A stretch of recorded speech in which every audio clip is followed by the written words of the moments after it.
what's really behind the strange and cryptic videos that flood the internet. Could these channels be testing the limits of human curiosity and perception? Stay tuned to hear the most likely theories behind these unsettling YouTube phenomena.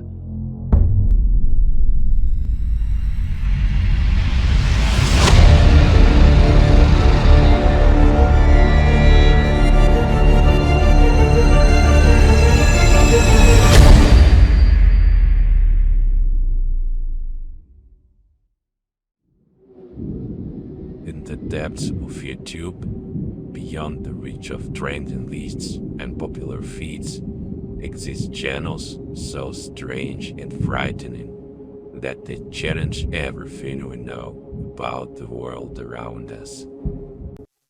Hi, my name is Arthur, and I'm the presenter of the Scary Mysteries Videos channel, where darkness and mystery come to life in every video that becomes the subject of our story.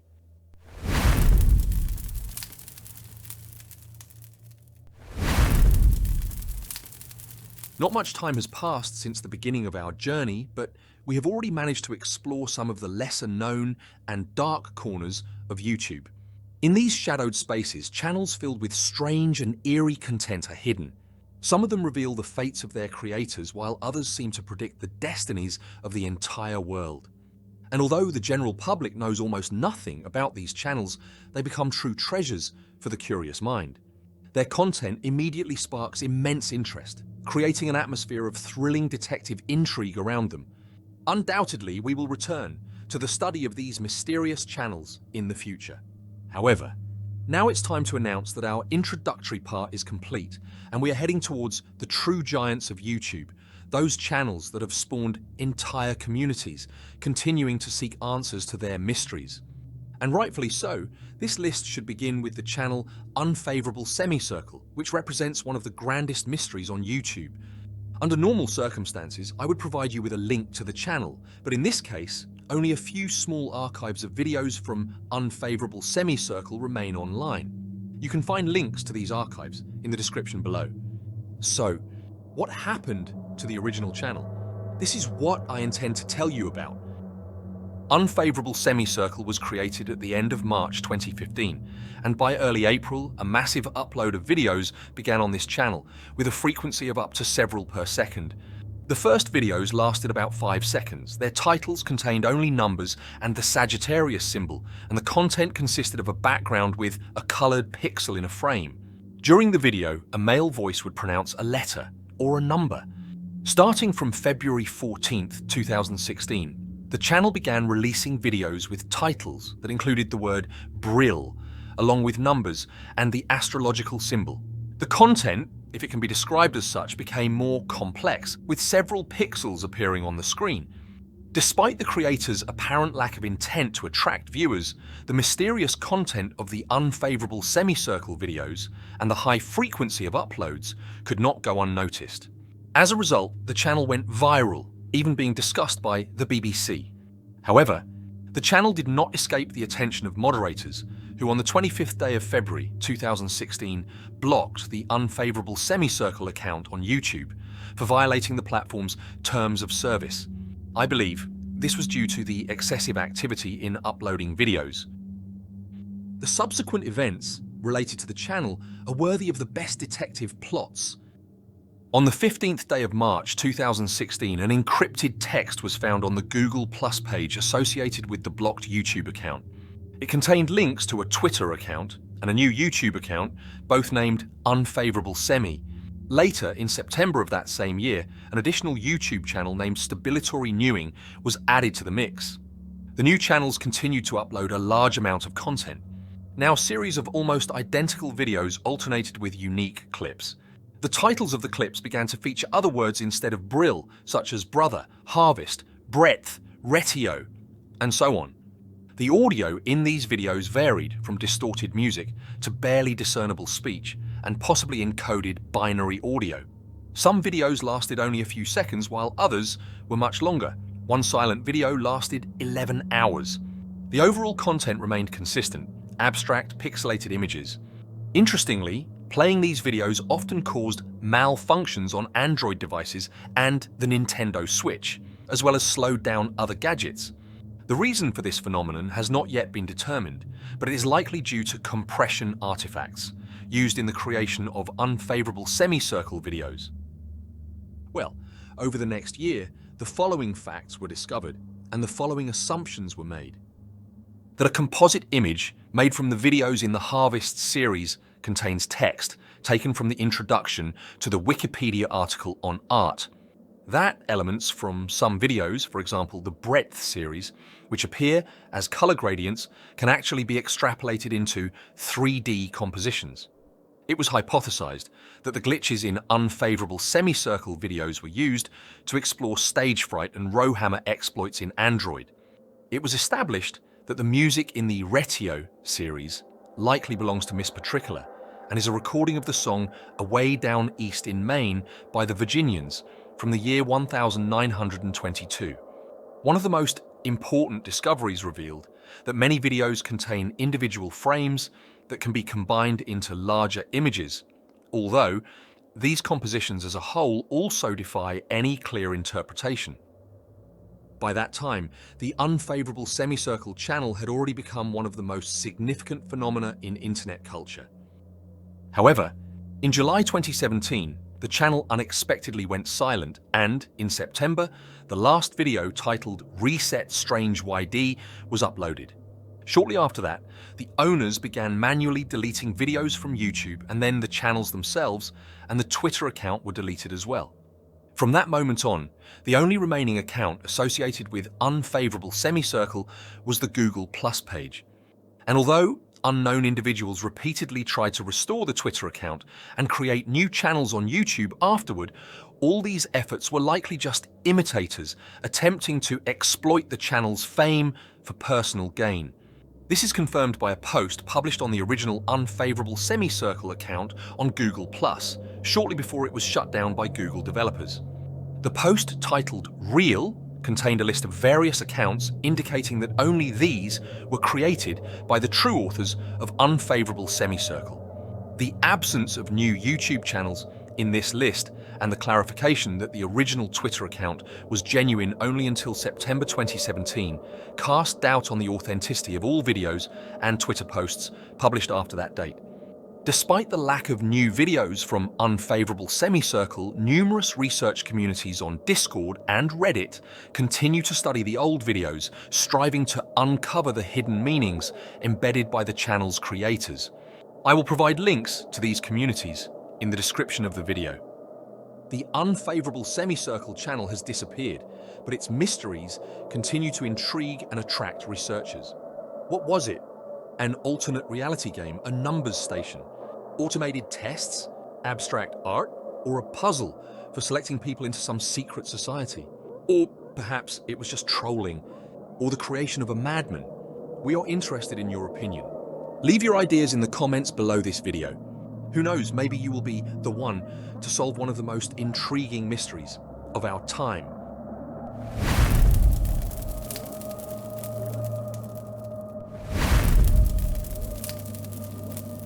The internet is a boundless labyrinth of mysteries, where something amazing and inexplicable can hide around every corner. However, even in this mysterious space, YouTube channel called Webdriver Torso stands apart, still attracting the eyes and igniting the curiosity of hundreds of thousands of people. And if you are even superficially familiar with the fascinating world of internet legends, you have probably heard about its famous history and enigmatic content more than once.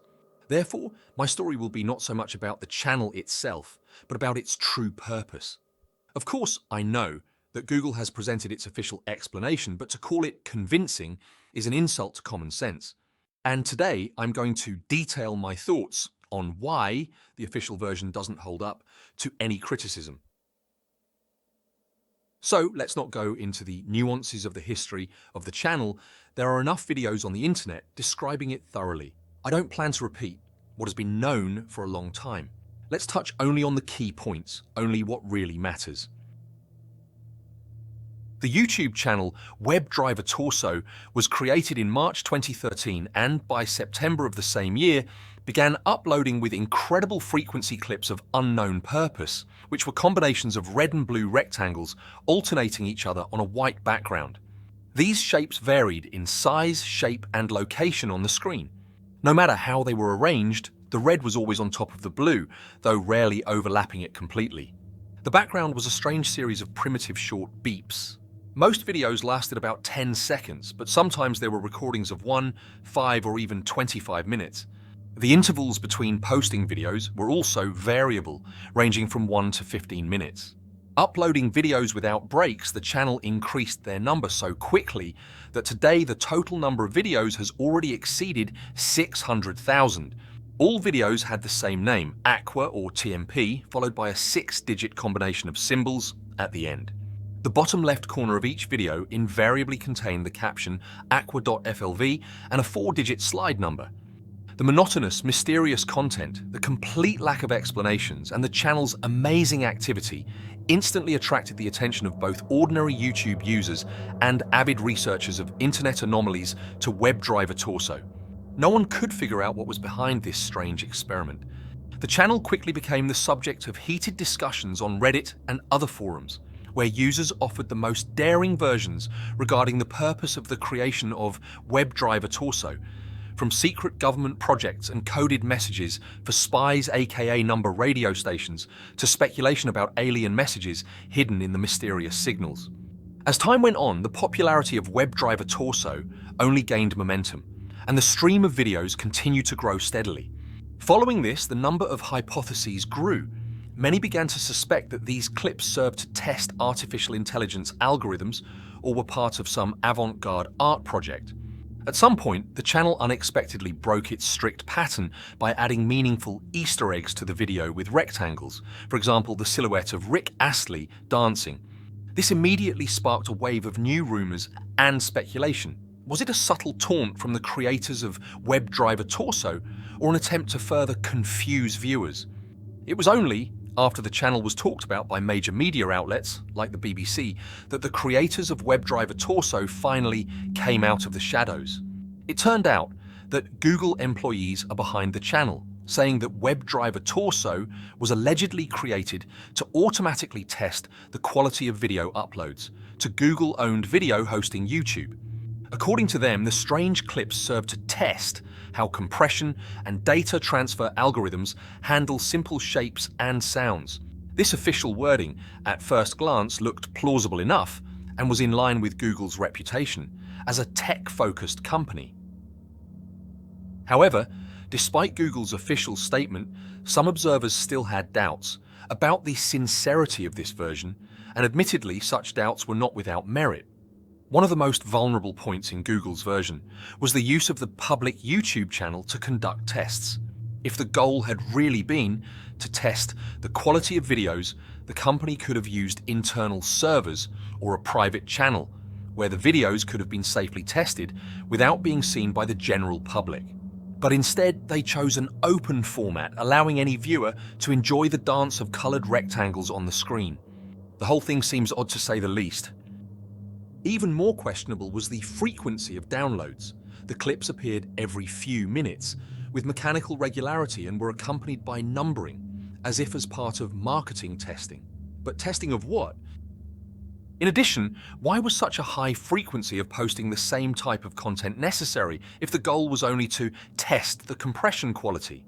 A limited number of clips uploaded at certain intervals would have sufficed for this task. But if we assume that the channel was used, say, to collect behavioral data, then such a huge number of test videos seems logical, allowing us to increase the amount of information collected.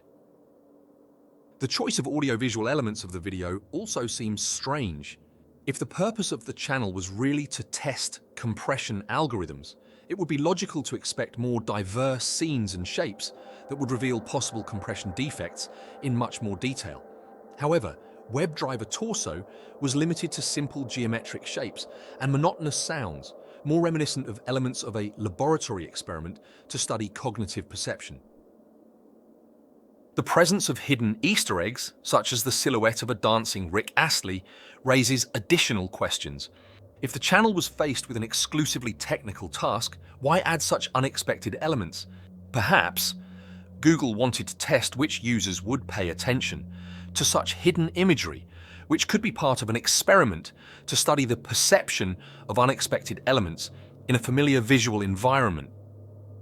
Finally, it's worth remembering that Google has extremely powerful analytics tools that allow it to collect incredibly detailed data about user behavior, browsing duration, location, repetition rate, activity times, just to name a few. Do you see where I'm going with this? By using YouTube as a platform, Google was able to secretly track user reactions while simultaneously collecting data from a huge audience.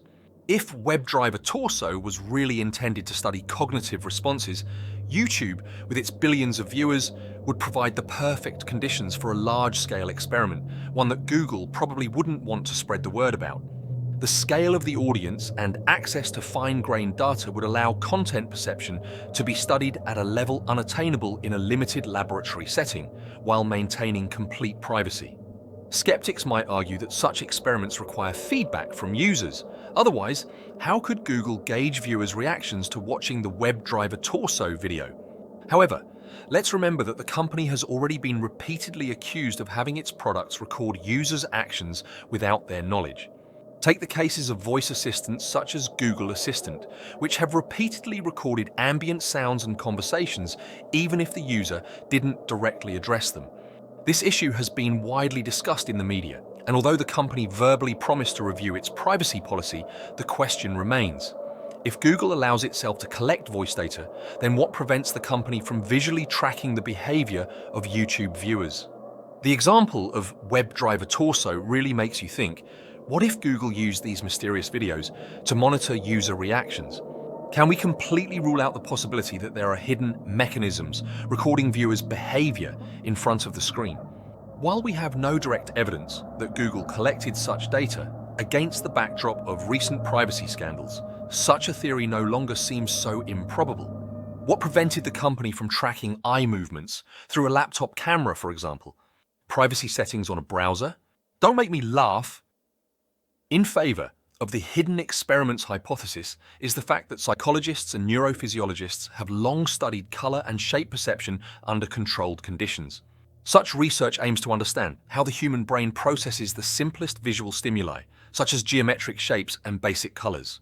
Scientists have found that the color and shape of objects directly affect attention focus, time perception, and the formation of first impressions of an object.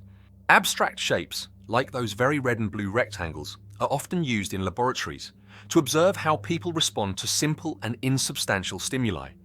In addition, certain objects of visual perception have the ability to instantly attract attention, regardless of a person's intentions.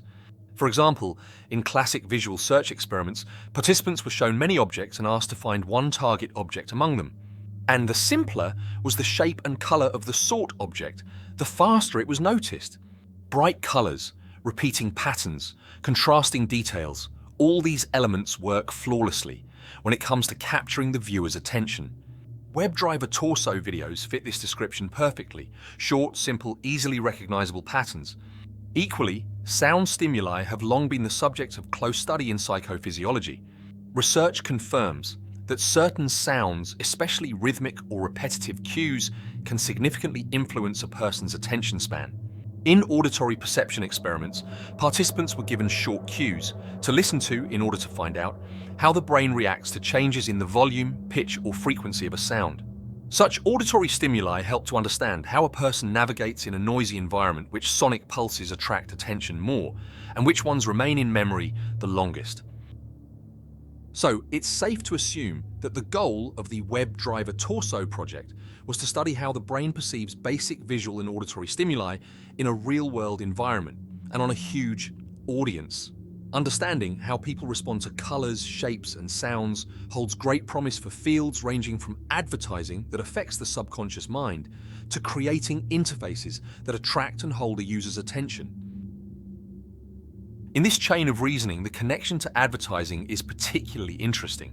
YouTube, as one of the largest advertising platforms, bases the success of campaigns on the ability to hold users' attention. Data on viewers' reactions to watching videos with repetitive visual and audio elements could be key to ad optimization. In addition, Google could have researched which arrangement of elements in videos is more likely to attract attention and drive viewers to take certain actions. Not coincidentally, a few years after the launch of Webdriver Torso, YouTube's ad revenue multiplied, reaching a mind-boggling $14 billion by 2016. This dramatic growth makes one wonder if perhaps the Webdriver Torso experiments really did give Google insight into how to make ads as immersive as possible.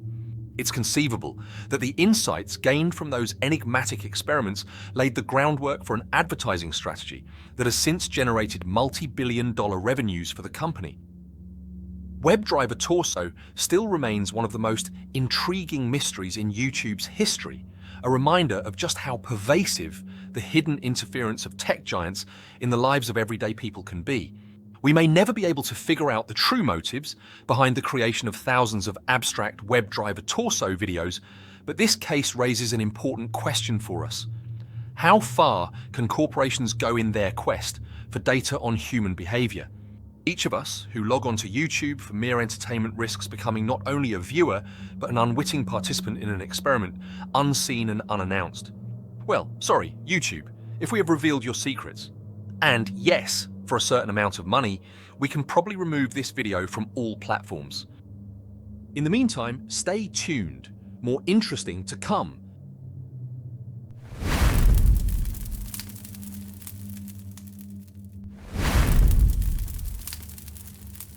The internet is an endless abyss where absurdity and horror coexist, truth and deception intertwine. Among its strange and inexplicable phenomena, Blank Room Soup holds a special place, a series of 4 videos that once went viral on YouTube, causing the hearts of many viewers to beat faster than usual. The origin story of these clips remains a mystery, and the enigmatic atmosphere of the videos continues to unsettle those who dare to press the play button. The story behind these videos is not just an urban myth, but a true detective puzzle that leaves more questions than answers. The first video in this series starts off innocuously enough. In the opening sequence, a man sits at a table, his chest covered by a child's apron, and he eats soup greedily from a bowl, scooping it up with a huge spoon. Behind him, only walls painted in light colors and a dark doorway can be seen, through which a tall figure in a black and white full-body suit enters, resembling a caricatured character from children's shows. However, after only a few moments, it becomes apparent that there is something very wrong with this scene. Approaching the table, the figure starts gently stroking the man's back, which causes the latter to react instantly. He flinches, as if he had been electrocuted, and immediately loses control of himself. The man trembles. He laughs or cries. His hands grasp the spoon uncertainly, and he struggles to bring the food to his mouth, spilling some of it on the table. But the events don't end there. A second character in a similarly eccentric costume appears on the screen. He joins his companion, mimicking his movements, and attempts to comfort the man at the table. The entire footage is accompanied by the man's piercing sobs and someone's barely audible giggling off camera. Every second of this grim performance only adds new questions and makes the viewer doubt the harmlessness of what's happening. The second video in the series appeared several years later, titled Soup Torture, and practically repeats the plot of the first, but with one important difference.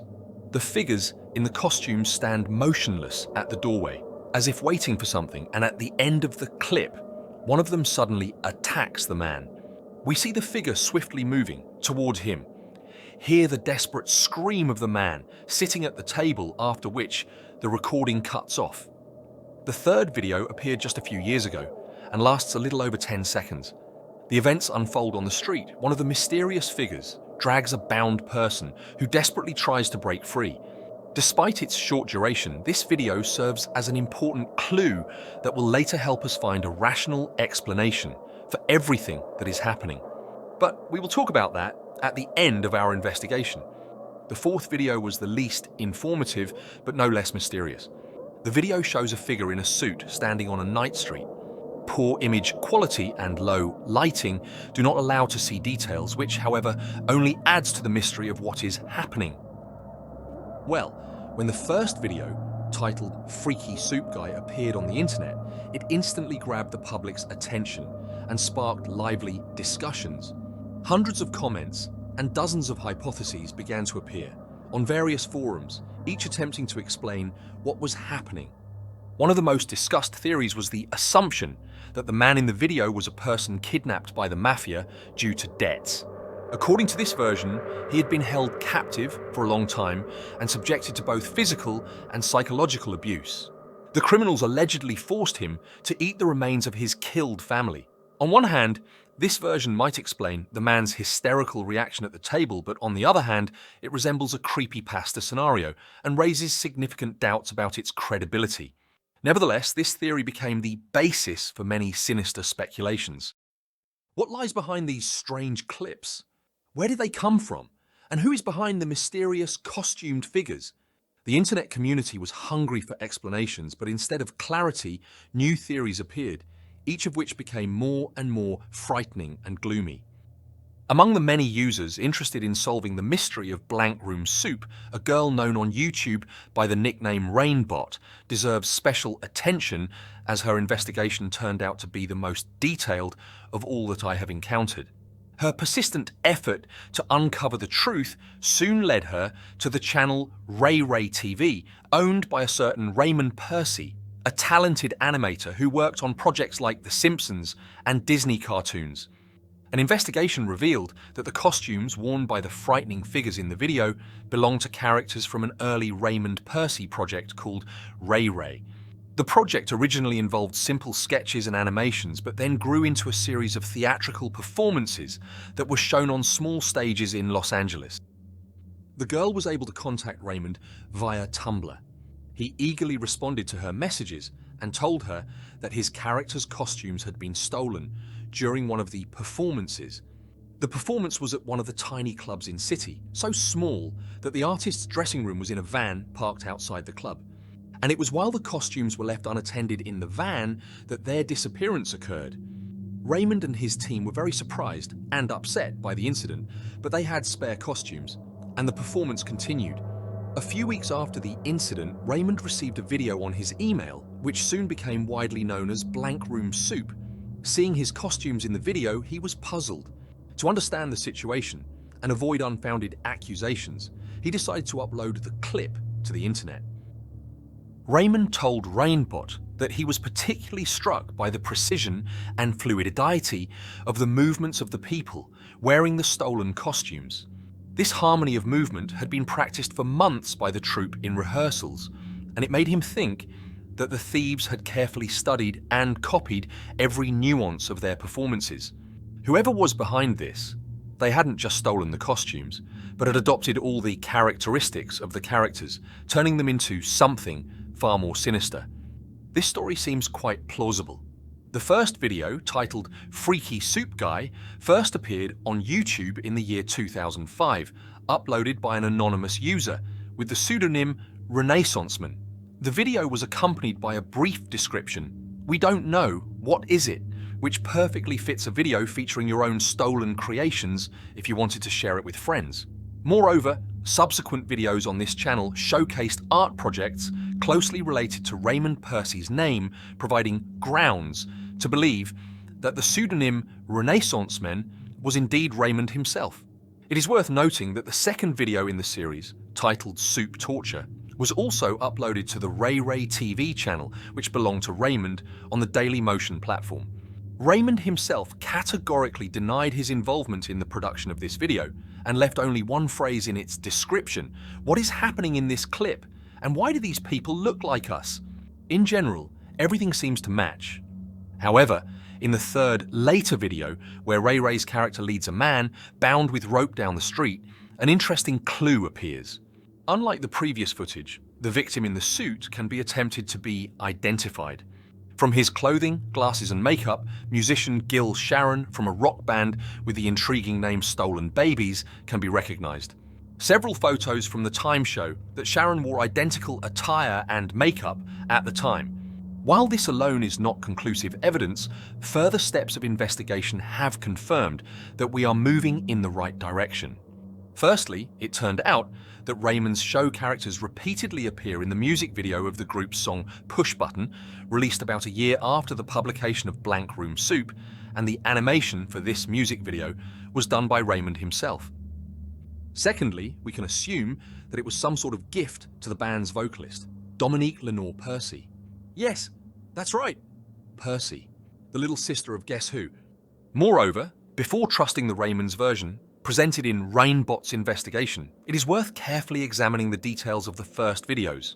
Take a pause and closely look at the man sitting at the table. Pay special attention to him after studying photos of Raymond Percy himself. So it's quite possible to assume that Blank Room Soup is another hoax, an elaborate fiction, designed to draw attention to a little sister band or just to scare internet users. However, it would still be quite reckless to dismiss the possibility that there can be something more behind it, and the world around us may be much darker than we are used to thinking. Horrors can lurk behind any door on any street or in any frame of video left by someone online. Blank Room Soup is just the tip of the iceberg, a reminder that not all internet mysteries lend themselves to a clear explanation or solution.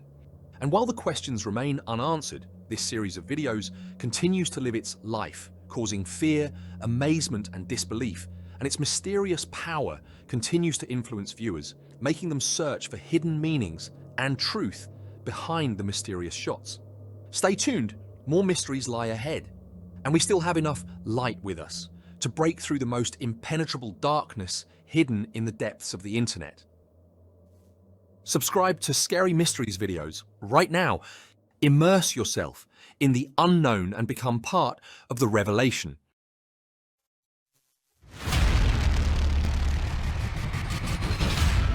Uncover the hidden